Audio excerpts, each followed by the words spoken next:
I think over time the trend will definitely be we'll see less and less cash in basically all societies. From a legal perspective, I think we will have cash for some time, and that is likely to be even longer in other countries. But the practical use of cash may be very little. Digitalization is coming to all parts of our society in all industries in different ways.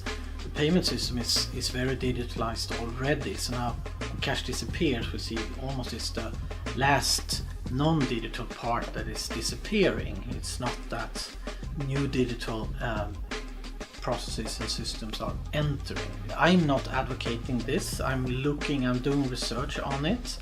I see there are advantages connected to having electronic payment services instead of cash. It's innovation, it's progress, and then at the same time there are people in society that are hurt when this happens.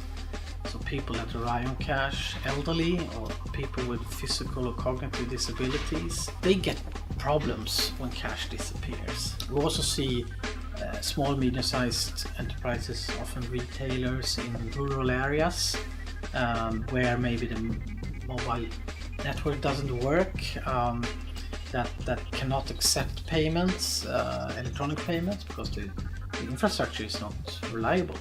There was a peak of cash in Sweden in 2007. From that, we've seen a decrease. And what happens is that if few consumers and a few retailers stop accept using cash, we'll see a slow progress or decline. But when they start influence each other, so one consumer will tell his friend or wife that he's doing that or she is doing that, and they start to imitate each other, and retailers do the same thing, you'll get this negative spiral where it's likely more and more consumers don't use cash, more and more retailers say no to cash. Maybe that the access to ATMs decrease, maybe cost for retailers to handle cash increases because there are fewer payers of these services.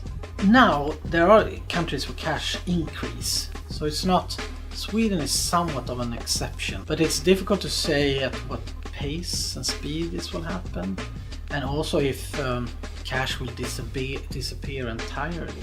One thing is that in the central bank law in almost any country, it says that cash is legal tender, and it is provided by the central bank, which is the case here in Sweden too.